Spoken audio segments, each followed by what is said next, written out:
Coming up on Half Mile of Hell. Oh, we're busy here. A couple chili cook-offs. I think out of the 10 days here, I think I got 7 breakfasts. You can flip a coin, pick your favorite Sutherland. Basically, I'm not a Sutherland fan anymore, so right for guys who want to help and I want to see you win. We had a mishap with a trailer. It fell off the ball. Luckily, the thing didn't catch on fire. There's accommodations provided for us, like right here. It's the West's original extreme sport. 4 horses hitched to a wagon, racing hell-bent for leather around a half-mile track. The stakes are high, and disaster is only a heartbeat away. These are the Cowboys, and these are their stories. So hang on tight, because you're about to ride the Half Mile of Hell.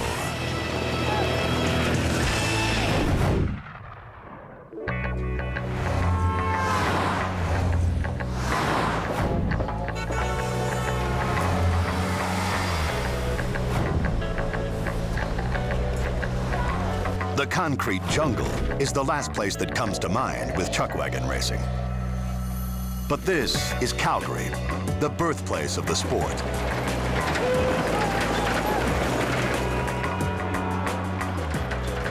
The Calgary Stampede's GMC Rangeland Derby is the ultimate destination for any chuckwagon driver.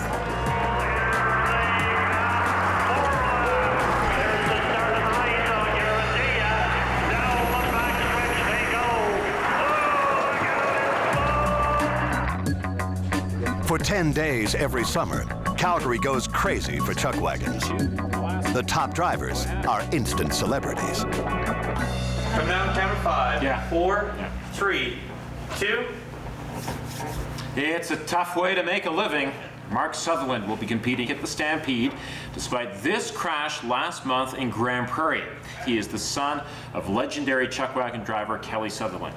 Mark has been driving rigs on the pro circuit since 1993, and last year he finished 14th in the standings. And there you see after that race he's fine, and he's fine sitting right here with us. Good to have you here. Thank you. Over 100,000 people flood the Stampede grounds each day. They come to experience the greatest outdoor show on earth. This non-stop party has something for everyone. I told you about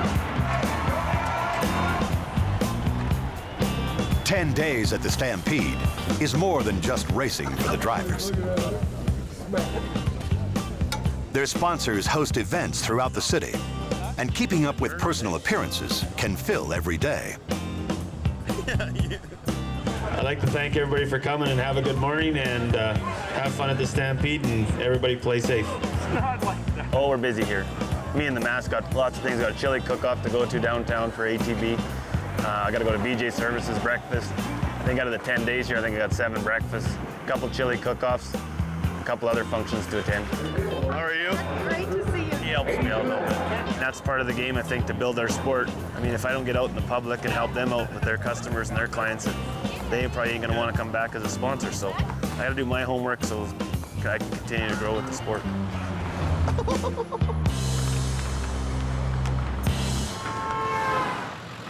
Chad will need a great deal of support to stay on track over the next 10 days, especially now that one of his key supporters is out of commission.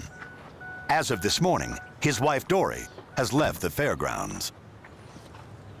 She wasn't feeling good before she got to Calgary, so we finally forced her into the issue of going to the hospital, and she was diagnosed with pneumonia.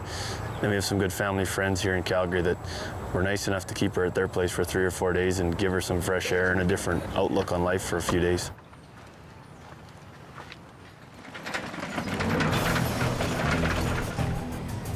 It's the most intimidating place of them all. Over 16,000 fans fill the grandstand every night, sending a deafening roar out over the track. 36 of the very best drivers from 2 wagon associations are here to fight for a record payday.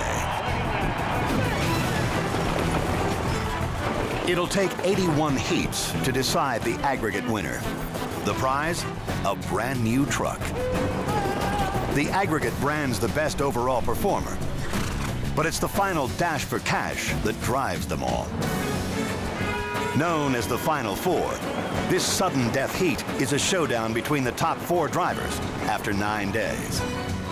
This year, a 6-figure payday awaits one lucky driver, $100,000. The winner joins an elite group of Stampede champions in a record book that chronicles over 80 years of racing. The GMC Rangeland Derby is the place where legends are made. But the game is played under incredible pressure. Nobody knows how to survive the road to the Final Four better than the man who has won it the most. The Final Four is a process of elimination over 9 days. And you'll see guys that are in the top end that are solid, that have more horsepower than the guys that make the Final Four, and they eliminate themselves. You can't afford any penalties. I mean, if you get them, there's nothing you can do. You gotta bear down and go for it. But the thing is patience, understanding the game, getting a strategy, and then trying to make it. Once you make it, you only gotta beat 3 guys. Okay, Jack, here we go. Like the previous event in Ponoka, Calgary runs with 4 outriders per wagon. 1 holding leaders, 1 throwing the stove, and 2 on tent pegs. 9 heats per day, 16 outriders per heat. There's plenty of work for these young men. But there's been a shortage of outriders all season. 2 weeks ago, retired driver Jim Nevada came back to help. Now that the word is out, Nevada, the outrider, is in high demand. I'm still good enough I can get the job done, and as long as I can do that, I guess I'm going to be around here. But the days of 9 heats and riding for everybody, no, I don't really care for anymore.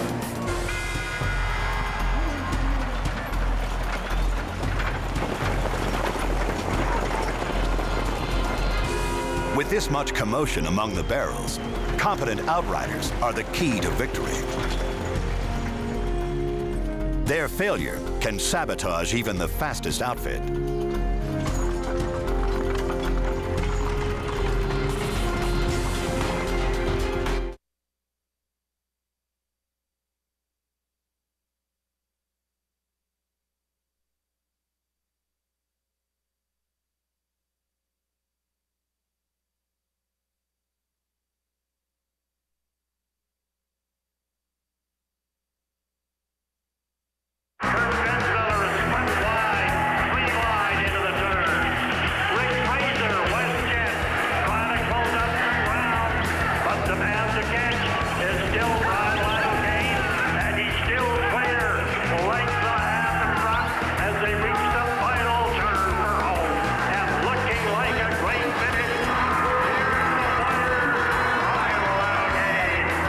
Results at the wire have little meaning when an outfit takes penalties.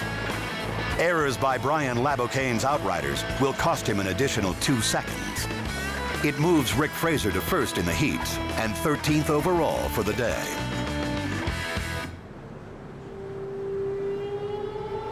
Mark Sutherland knows all about outrider penalties and how they can crush a great performance.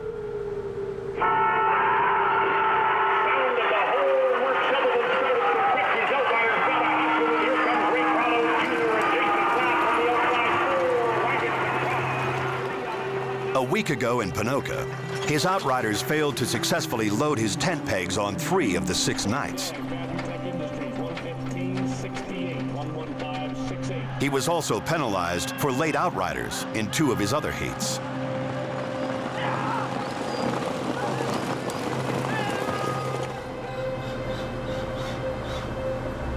Without the penalties, Mark would have won the Ponoka aggregate and qualified for the championship dash. His father ultimately won.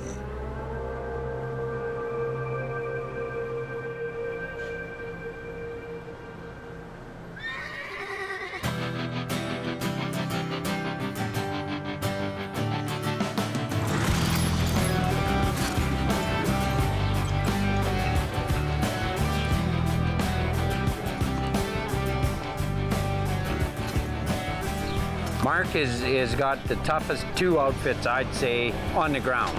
He can win it. So I'm just hoping his outriding crew gets their stuff together, gets a little bit of confidence, and he's off to the races, man. He's going to fill his pockets if he's clean.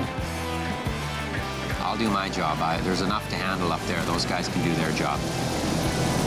I don't think a guy should be looking back worrying about them. You know, I think they got to get their job done, and that's what I told them. As long as you got good horses and good outriders, they should get their job done unless somebody else screws them up, and hopefully that doesn't happen. Hopefully we have some good, clean, fast running, and I'm in the dash.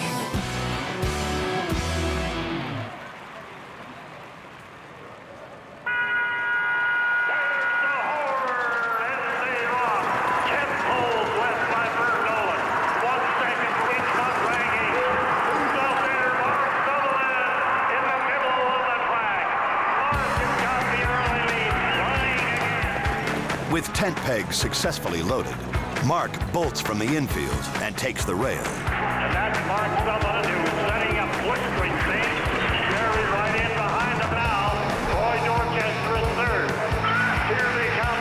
Final turn. The third for home. Mark gets in. Holds on. Asking for a little bit more from him. Here is the winner. The tide could be turning for Mark Sutherland. He wins his heat and has the fastest time of the day, a career first for him in Calgary. But most important, Mark's outriders are flawless. Yeah, they were clean. I was not sure, but they were clean. I said, screw you, I ain't looking back this show. You guys do your job. 1 length behind. Another 2 lengths back.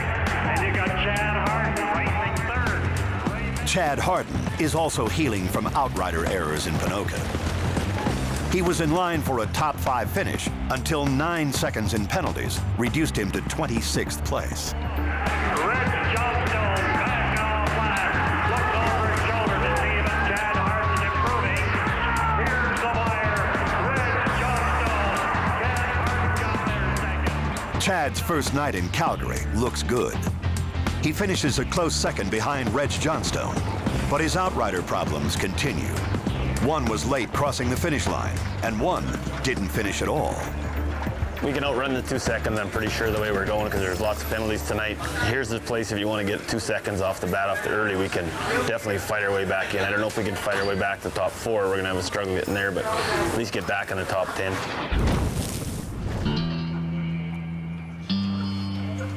Let the wheelers go. Experience and horsepower are key ingredients of a winning team.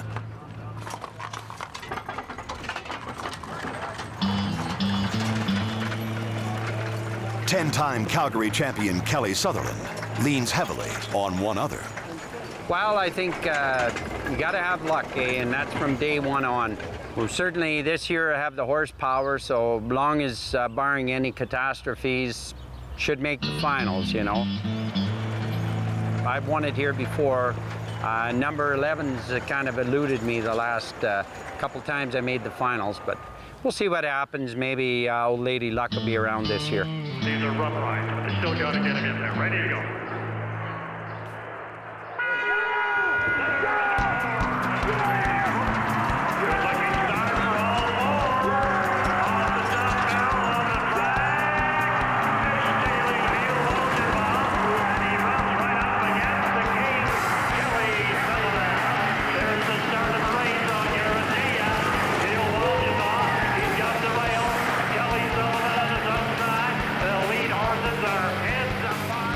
Walgenbaugh and Sutherland, veterans who know how to win.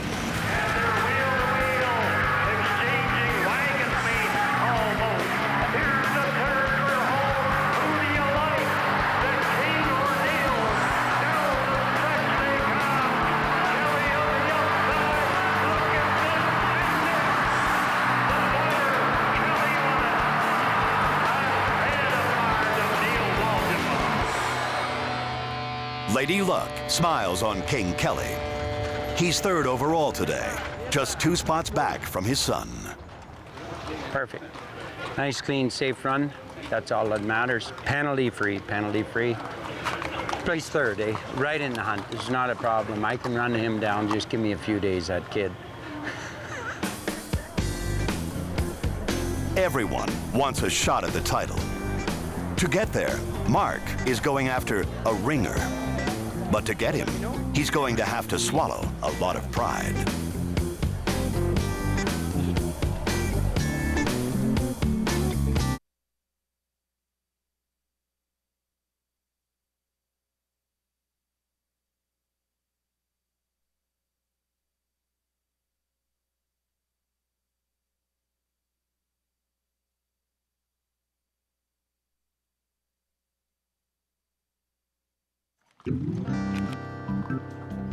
After day one of racing in Calgary, drivers are shuffled into new heats based on times from their first run.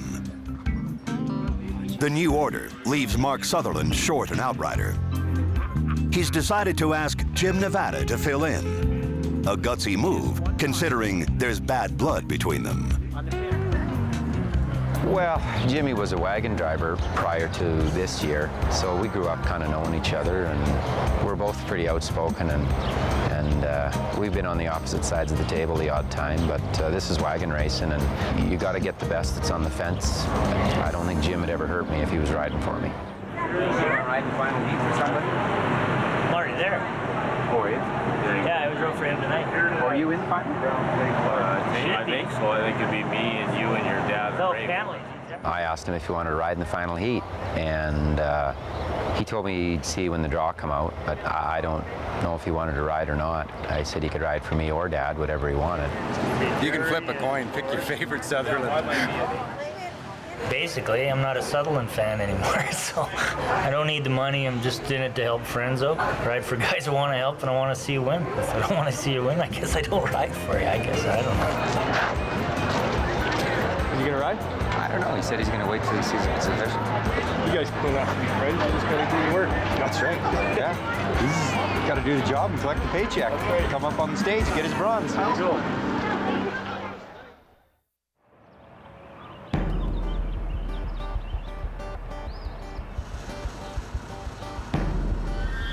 "10 days at the Calgary Stampede is a long haul, especially for the barn crews. Getting enough rest can be a challenge. The Sutherland crew grabs some shut-eye whenever and wherever they can.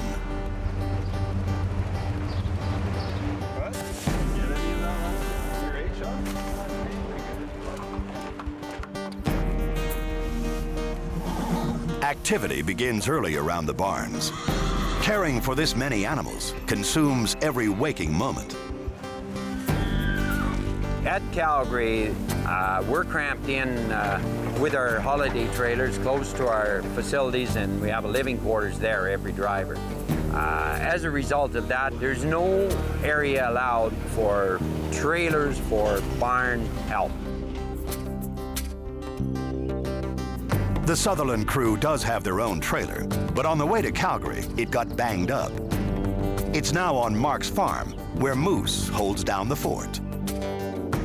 We had a bit of a mishap with the trailer. It fell off the ball. We had a little bit of damage. We lost the propane tank. Luckily, the thing didn't catch on fire. The skid plates got pretty roughed up as well. And the door doesn't work as well as it did before, but it's still a decent place. Really looking forward to getting into Calgary. Should be there in the next few days, or hopefully be able to catch it for the last couple of events. Moose may not be so keen on Calgary when he sees the accommodations. There's accommodations provided for us, like right here. This stall is my accommodations, and I got the nicest one, so. I'd have to say living conditions in everybody else's camp seems to be a lot better than what we have. I'm not saying other shows. I mean, obviously we have a trailer and whatnot. Just at this show, some of us kind of got the raw end of the deal. It's a tough way to live while supporting one of the most demanding teams in the business. They're not here for the money. They're here because they want the experience of being out west, of actually feeling part of a team, because they're young men. I mean, they're full of it, and they're here for a reason. They're here to chase girls and have fun and be with the horses. You know, it's kind of unfair, but the people that are working for me, I expect nothing but their best. I expect them to be as tired or more tired than I am. I expect them to be as grouchy, as physically body sore. I expect them to be working side by side. I expect them to be there for the horses. What Kelly always said to me was, if you're tired enough, you'll sleep anywhere. And if you can't sleep, then you're not working hard enough. So I haven't had any trouble falling asleep.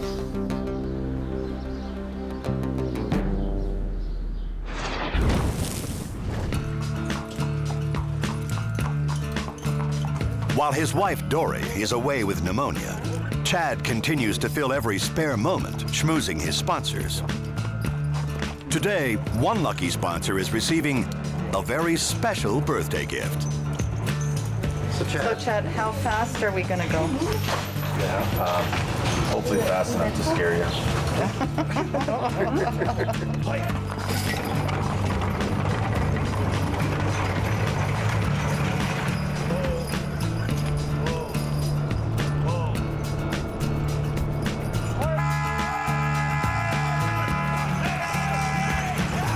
The track is empty.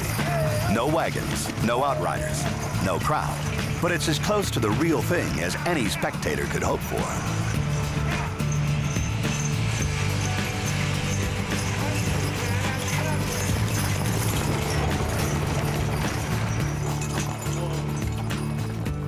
You know, this is an experience that not many people get. And well, you're covered in dirt. Am I? I have to go and shower. But you feel very safe with Chad. Oh wait,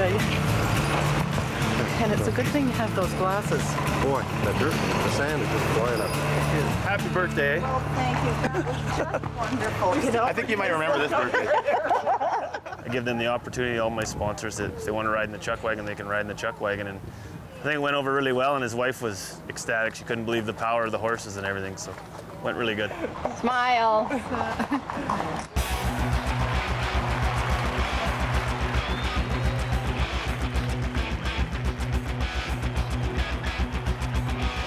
The best gift Chad can give his sponsors now is a top-notch run.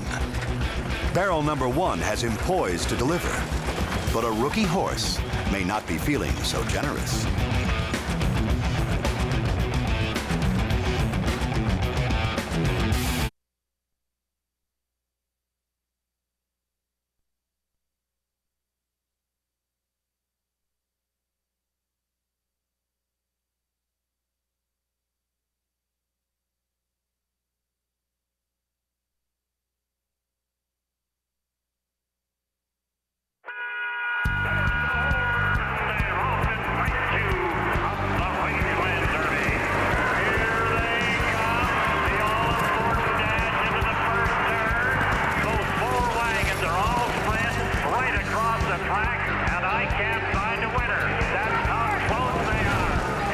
Day number 2 is well underway at the Calgary Stampede GMC Rangeland Derby.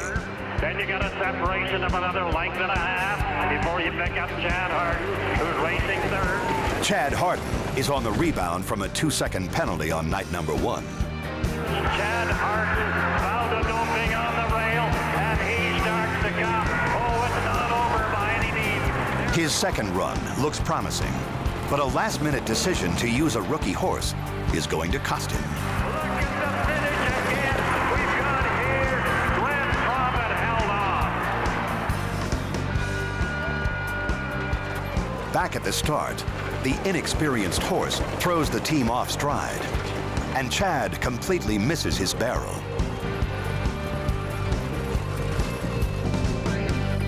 Snap decisions this early can be lethal.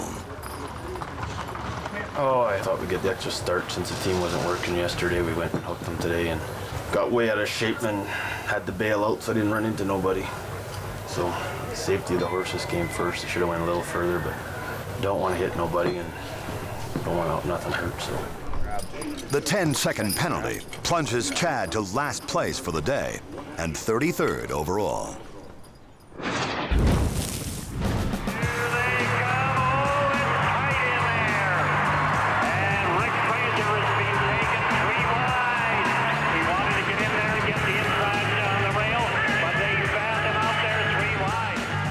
number 7, Rick Fraser is forced to take the long way around the track. Out on the outside, you got Rick Fraser. And right in behind that pack is Brad Freed. This is interesting. Here they come. Look at this. Those 3 wagons still going at it. On the outside, Rick Fraser closing. Rick, yes, he did it. Rick hangs tough and wins the heat in a close-fought battle. His performance gives him 17th place for the day and 15th overall.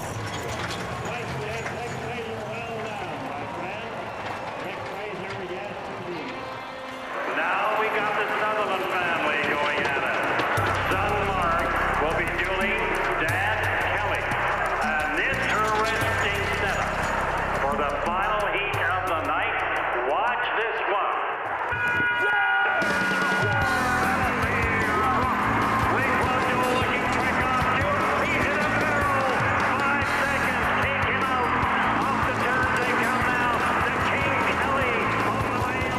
The wagon racing bonds are strong in families like the Sutherlands. But those ties are severed when the horn sounds. Start down the backstretch. Kelly Sutherland has a slight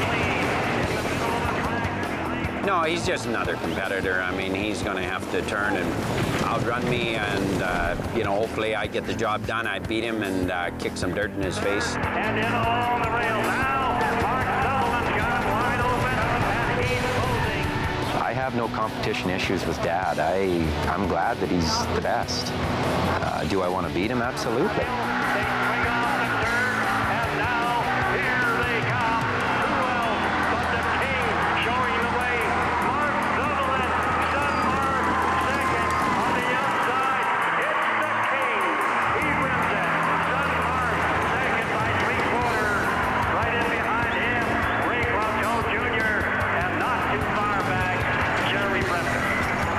Less than a second separates Mark and Kelly at the finish line. The win vaults Kelly into first place overall and bumps Mark down to second. Just right, man. Just right.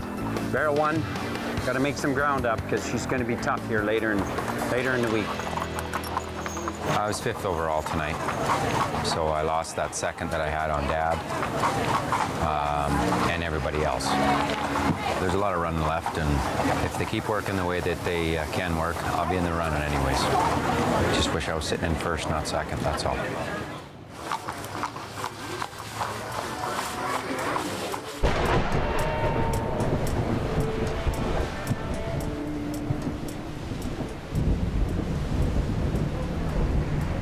Every year, Calgary is plagued by severe hailstorms during the 10 days of Stampede.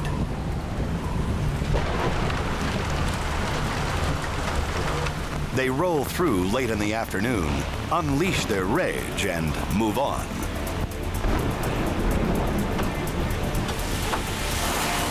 It's an accepted part of the Stampede experience. While the rest of the city carries on, the chuckwagons aren't so lucky.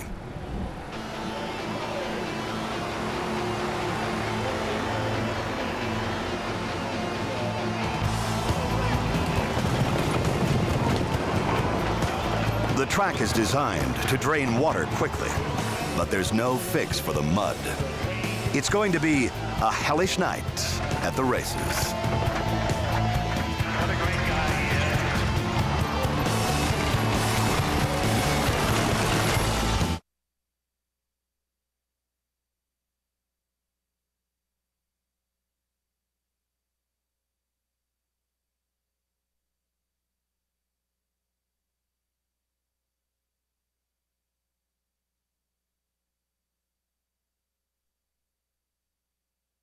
So he swings in behind the front 3 wagons as they start down the backstretch.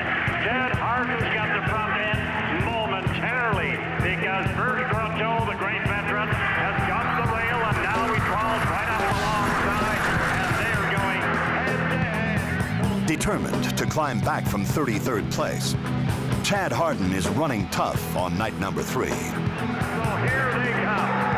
The youngster on the outside, the great veteran on the inside, heading for the wire. Chad Harden Even the mud can't hold him back.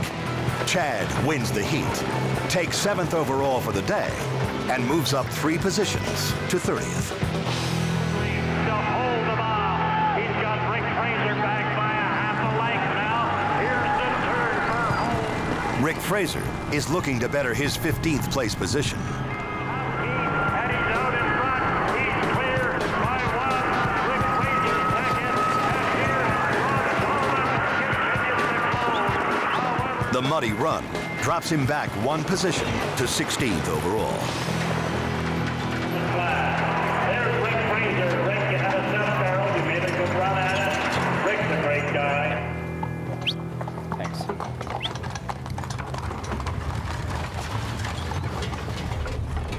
All right, Jack, a very interesting heat coming up here for a number of reasons. Mark Sutherland is 8th appearance. Mark's in 2nd place in the standings. And guess who's on top? It's Dan Kelly, who he will be competing against tonight. And they're 1-2 in the standings. 0.2 of a second separate a father and son in the standings. Even their horses seem anxious to prove which Sutherland deserves the 1st place position.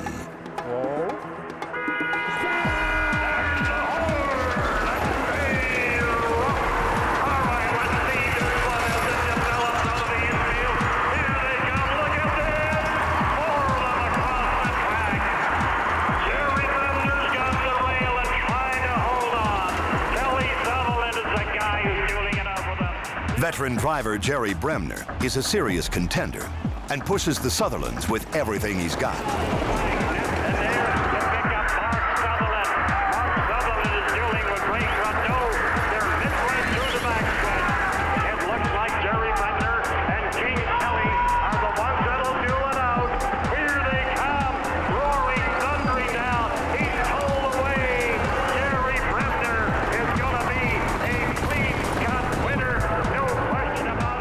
The victory goes to Bremner.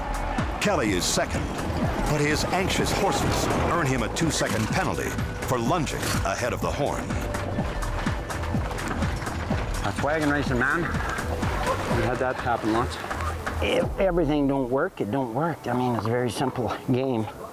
When she works, you're a hero. When she don't, you're a 0. So that's just the way she is. We'll go get him tomorrow. That's what she's all about. Kelly drops to 5th overall, but he takes the setback in stride. The penalty allows Mark to regain 1st place, but he isn't happy. Everybody gained on me again. The results weren't very good at all. But I knew that was going to happen. The horses didn't work. 3 days in a row takes too much out of them. We were moving like snails out there. It was painful. Staying at the top isn't easy, especially over 10 days. It's only day number 3, and the mental game has already begun.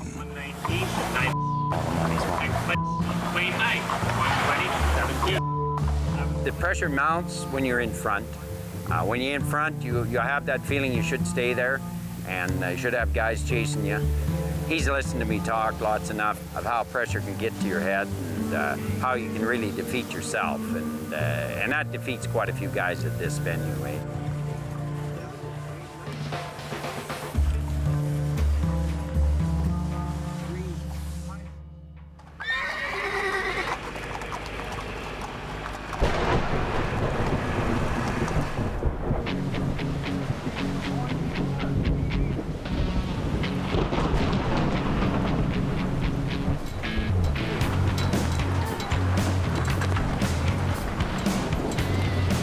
Another hailstorm hits Calgary.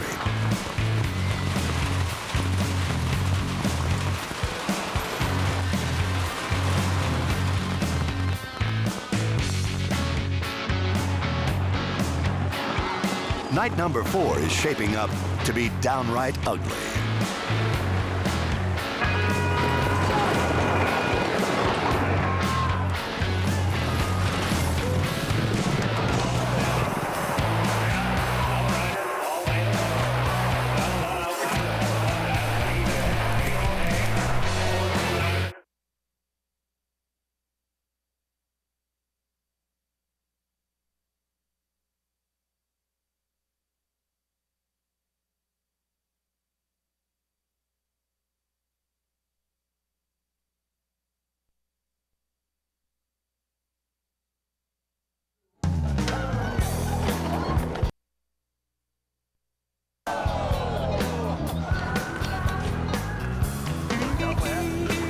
Off the track, Chad Harden's performance is exceptional. He's a wagon sponsor's dream. On the track, it's a different story. Starting to feel the pressure of starting to perform more for the sponsors. I mean, every night you got to go out there, you put a smile on your face, but if you're not performing, I mean, sooner or later, they're not happy with you neither. Drivers want to excel in Calgary. Aside from the hefty purse up for grabs on night 10, prize money is paid out daily for each of the 36 placements. The faster the run, the more day money a driver puts in his pocket. A year's worth of wages can be earned in just 10 days. Only the top 10 drivers will receive an automatic invite for next year.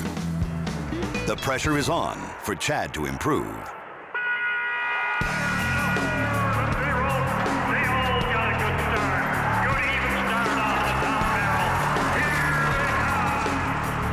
Last night, he missed a barrel. Tonight, Chad just misses a collision. Well, the horn went, they started pretty good. Didn't have too bad a turn, I didn't think. I looked over and I seen Troy was in a bind coming off the bottom too, and I thought I better move over just in case. And it's a good thing I moved and took a little safety precautions, otherwise we'd have been in probably a big bind and probably hurt horses real bad. Here they come. Brad Prophet gets them to dig in. He's asking them for more. He knows he's got company. Brad Prophet, wire to wire. Chad's time moves him up to 28th overall. He's still a long way from receiving the automatic invite back for next year.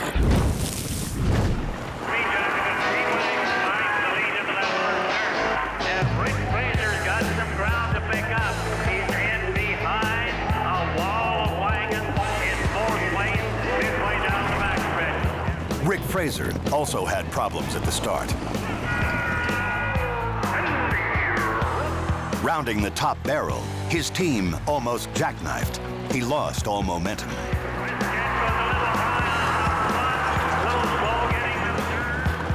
Rick wasn't the only one in the heat with a bad start. On the rail, Grant Priest in the middle of the track. Rod Salmon, he's going to put on.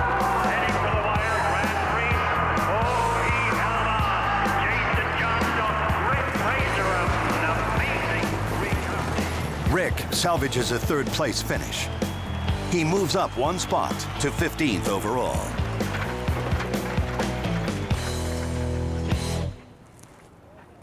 Kelly Sutherland has made it to the Final Four 15 times and won it a record 10 times.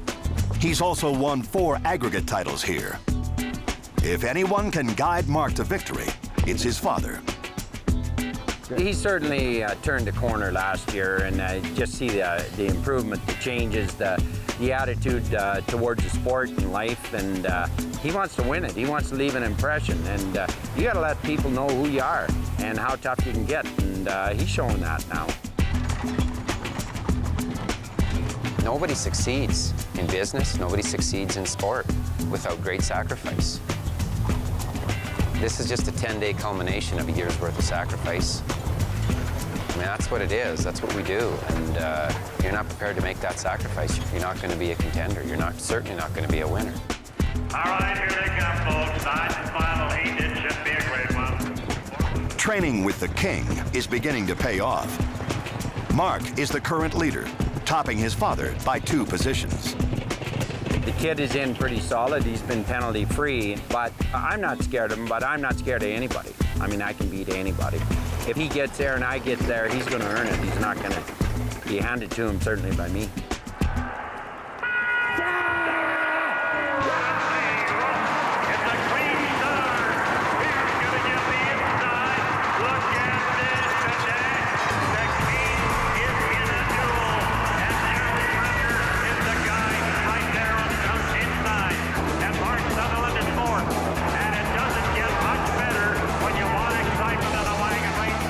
Kelly is right in the hunt for a win until he suddenly drops back. It's a move that will bring about rumblings of a Sutherland conspiracy.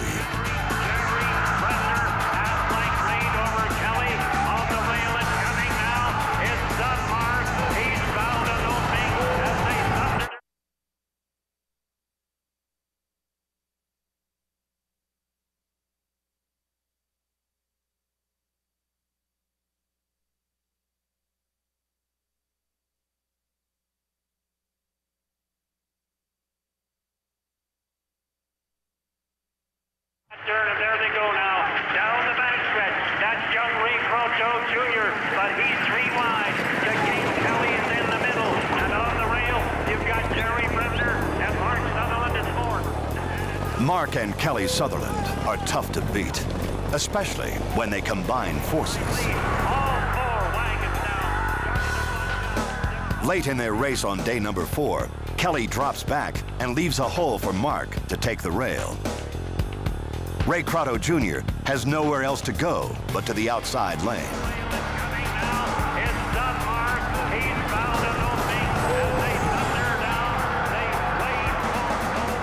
You know, being hooked with Mark and Kelly, they do each other's favors. You know, whether it's them pushing me and Jerry Bremner out and giving each other a hole or you know, pulling up a little bit or, you know, whatever they decide to do. It works well for them because, you know, they can work together against everybody else. But for whoever they're hooked with, it's usually fairly tough, you know, tough running.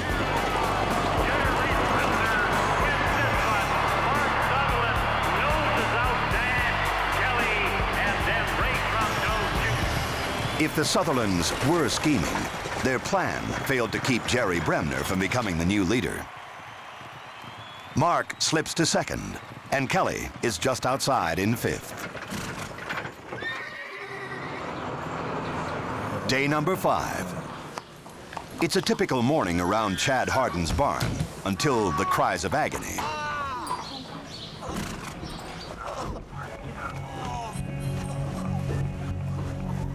One of Chad's barn hands has just been kicked by a horse. Move the horse head, guys, if you can. Move the horse. Get me off the track. You're okay. I'll stand here. You're okay. I was coming in, just about to turn off, bring him in. They were all dried off, and the horse ahead of me, he spooked, jumped up and kicked with both feet. And the one connected right here, just on my pelvis bone, and I dropped. 2 horses took off. Usually you can get out of the way, but in the close quarters, walking around the ring, I just didn't have enough time to react. So it was about 6 inches from me being considered an it. So I consider myself pretty lucky that it was over there, because anywhere from here to here that it would have hit could have done a lot more damage than it did. So It's not ice. I gotta get a jock to There's a hold all little this swelling, up. that's not ice. How you doing, Woody? It's okay, sugar. Play.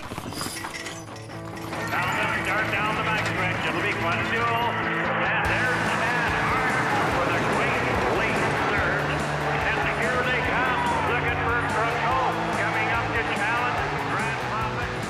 Chad Harden trails the pack for most of his 5th run, but he makes a late charge at the finish line to grab 3rd in the heat. He is 19th for the day and holds steady at 28th overall. Rick Fraser is on the outside of very, very narrow lead over Jason Johnstone. 15th place Rick Fraser is running tough to improve in the standings. Rolling down the lane, look at that. Here they are, deep in the stretch. It's going to be The win moves him up 3 positions to 12th overall.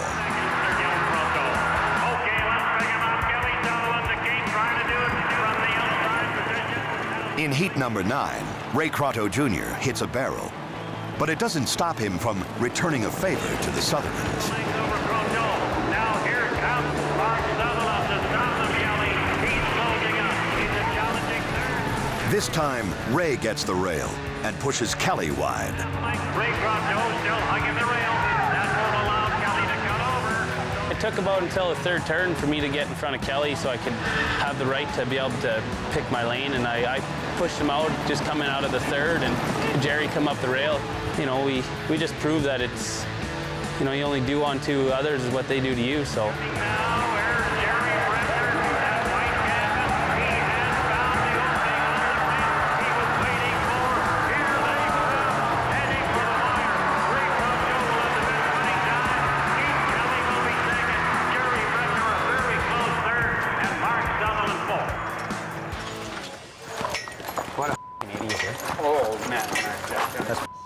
I told him. Mark takes the brunt of Croteau and Bremner's team play. He slips to 2nd place overall. Kelly moves up to 4th. I said, you know, you ain't got many friends, you don't. Get him off my line.